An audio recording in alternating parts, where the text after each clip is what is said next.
পুতুলের মধ্যে 101টা সুই ঢুকাইছে। এই সুই ঢুকিয়ে বাড়ির উঠানে ফেলে রেখেছে, ছোট্ট বাচ্চা পেয়েছে। পুতুল মনে করে বাড়ির কাছে নিয়ে গেছে, গোটা এলাকা তোলপাড়। 101টা সুই বিচ্ছে এর ভিতরে, 101টা। কি মারাত্মক কথা! আল্লাহ বাঁচাইছে, হয়তো বা শুরুতে ধরা পড়ে গেছে। এটা যদি জায়গা মতো সে গেঁথে দিতে পারতো, আর যদি কন্টিনিউয়াস এরকম থেকে যেত। আল্লাহ রাসূল সাল্লাল্লাহু আলাইহি ওয়াসাল্লামকে অসুস্থ করে ফেলেছে। আপনি কি মনে করতেছেন 6টা মাস আল্লাহ রাসূল অসুস্থ ছিলেন? কোনো কিছু নবীজির ভালো লাগে না। এই ধরনের পাপগুলো যারা করে, এই যে ব্ল্যাক ম্যাজিক, আপনি জানেন যে মানুষকে গুলি করে হত্যার চাইতেও এটা কষ্ট দেয় বেশি। কারণ ডাক্তার রোগ ধরতে পারে না, মাথা ঝিমঝিম করে, শরীরে অস্বস্তি, ঘুম হয় না, খাবার ভাল লাগে না, বাচ্চা কাচ্চা ভাল লাগে না, বিয়ে শাদী ভাল লাগে না, সন্তানদের ভাল। এত মারাত্মক ক্ষতি করে এই ব্ল্যাক ম্যাজিক। ব্ল্যাক ম্যাজিক নিয়ে আলোচনা করলে অনেক মানুষ কিন্তু অনেকে বলে যে হুজুর এগুলো তো মনে হয় না সত্য কিছু। কিন্তু এবার টনক নড়েছে। বাংলাদেশে এই ধরনের ঘটনাগুলো অতীতে খুব কমই দেখা গেছে। আপনারা কুড়িগ্রামে সম্ভবত দেখেছেন, যমুনা টেলিভিশন নাকি যেন নিউজও করলো, পুতুলের মধ্যে 101টা সুই ঢুকাইছে। এই সুই ঢুকিয়ে বাড়ির উঠানে ফেলে রেখেছে, ছোট্ট বাচ্চা পেয়েছে। পুতুল মনে করে বাড়ির কাছে নিয়ে গেছে, গোটা এলাকা তোলপাড়। শুনেন, আপনাদেরকে একটা কথা বলি, এদেশে চোরের বিচার আছে, ডাকাতের বিচার আছে, ধর্ষণকারীর বিচার আছে, চুরি করলে বিচার আছে, খুন করলে বিচার আছে। এই ধরনের পাপগুলো যারা করে, এই যে ব্ল্যাক ম্যাজিক, আপনি জানেন যে মানুষকে গুলি করে হত্যার চাইতেও এটা কষ্ট দেয় বেশি। কারণ ডাক্তার রোগ ধরতে পারে না, মাথা ঝিমঝিম করে, শরীরে অস্বস্তি, ঘুম হয় না, খাবার ভাল লাগে না, বাচ্চা কাচ্চা ভাল লাগে না, বিয়ে শাদী ভাল লাগে না, সন্তানদের ভাল।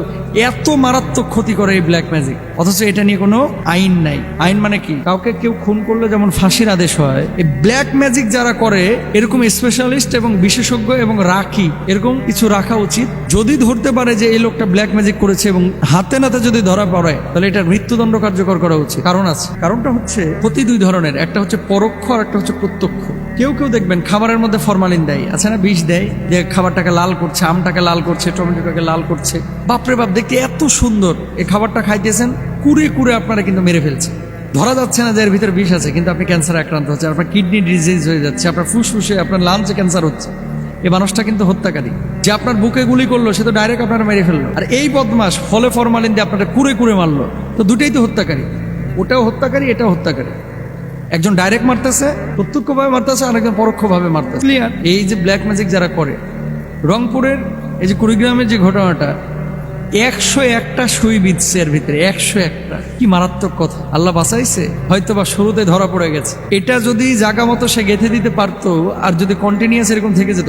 আল্লাহ রাসূল সাল্লাল্লাহু আলাইহি ওয়াসাল্লামকে অসুস্থ করে ফেলেছে। আপনি কি মনে করতেছেন 6টা মাস আল্লাহ রাসূল অসুস্থ ছিলেন?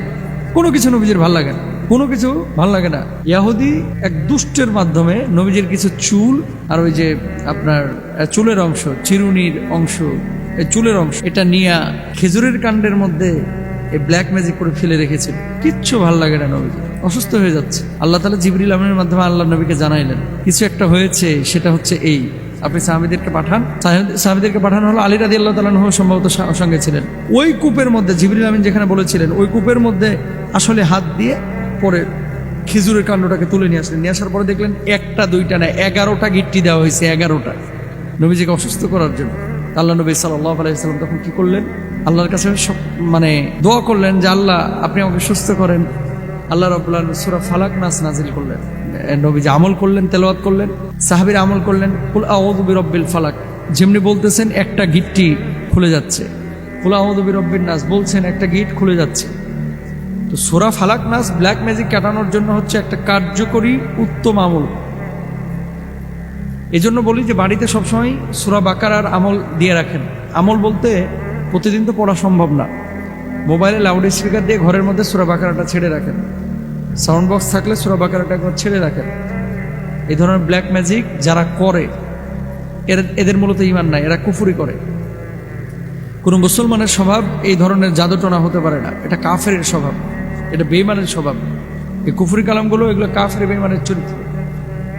এটা যে কত বড় ভয়াবহ, এটা আপনি যতদিন সাফার না করবেন আপনি বুঝবেন না। আগে ইউরোপ আমেরিকা থেকে আমার কাছে ফোন আসতো না, ইদানিং দেখেন, আমি কিন্তু রাখি না, আমার রুকিয়া সেন্টারও ব্যক্তিগতভাবে না। আপনারা হয়তো মনে করবেন যে হুজুরের কাছে গেলে আমি সুস্থ হয়ে যাব। আমি বলতেছি যে অথেন্টিক রুকিয়া সেন্টারে আপনি যান, আমি ব্যক্তিগতভাবে কাউকে সাজেস্ট করবো না। কিন্তু আমি বলতে চাচ্ছি যে এই জিনিসটার কারণে ইউরোপ আমেরিকার অনেক মানুষের সাফার করতেছে। ইদানিং এই ফোনগুলো বেশি আসতেছে, ঘরের মধ্যে এই ঝামেলাগুলো। তো কি বাঁচার উপায় কি? বাঁচা হচ্ছে 1 নম্বর পবিত্র থাকেন, 2 নম্বর হচ্ছে যে বন্ধু নির্বাচনের ক্ষেত্রে ঘেঁষাঘেঁষির ক্ষেত্রে যে মানুষগুলোর সাথে চলাফেরা করতেছেন এই মানুষগুলোর সাথে একটু বুঝেন যে এই লোকটা আসলে ভালো লোক কিনা, নাকি আজকে আমার সাথে বন্ধুত্ব আছে কালকে শত্রুতা হবে আর আপনাকে ক্ষতি করে ফেলবে। মানুষ যাদের সাথে চলাফেরা করবেন এবং বাড়িটাকে একটা সেফটির মধ্যে রাখেন। সেফটি বলতে কি খালি সিসি ক্যামেরা লাগানো না, কে আসছে কে ঢুকছে এই জিনিসগুলো আপনাকে তদারকি করতে হবে। পুতুল সাদৃশ এই ধরনের কোনো জিনিস যদি বাড়ির মধ্যে পড়ে থাকতে দেখেন তাহলে একজন ইসলামিক স্কলার কাছে এটা নিয়ে যাবেন। বিশেষ করে পুতুলের ওপরে ধরেন সুই ঢুকানো, পুতুলের ওপরে বিভিন্ন আরবি লেখা, পুতুলের ওপরে আরবি হরফ বা বর্ণমালা লেখা, পুতুলের ওপরে কালো মূর্তির মতো কিছু দাগ দেওয়া, পুতুলের ওপরে ওই যে ওঝাদের মতো 3টা 4টা 5টা করে দাগ দেওয়া, পুতুলের ওপরে শুলবিদ্ধ করা, পুতুলের নিচ দিয়ে কোনো শুল বা ধারালো কোনো কিছু আটকে দেওয়া, এই ধরনের কোনো পুতুল যদি দেখেন অবশ্যই একজন রাকি বা একজন ইসলামিক স্কলার শরণাপন্ন হবেন। বিশেষ করে যারা এটা নিয়ে অভিজ্ঞ, যাত্রার কাছে যান আর আমার কাছে এটা নিয়ে ফোন দিয়েন না প্লিজ। আমার এগুলো আমি চিকিৎসা করি না ব্যক্তিগতভাবে, অনেকে আপনারা এই কাজগুলো করেন। সতর্ক করার জন্য আপনাদেরকে পরামর্শগুলো দিলাম। হার্টের ডাক্তার বাংলাদেশে যেমন অনেক আছে আর বিভিন্ন রাখিও আছে, তাদের কাছে যাবেন এই সমস্ত চিকিৎসার জন্য। কুড়িগ্রামে যে ঘটনাটা ঘটেছে, যে মানে যে কাজটা করেছে ধরতে পারলে আমরা বলবো যে এরা পুলিশের হাতে দেন, কারণ ডাকাত চোর খুনির চাইতে বড় অপরাধী সে। আল্লাহ আমাদেরকে বোঝার তৌফিক দান করুন।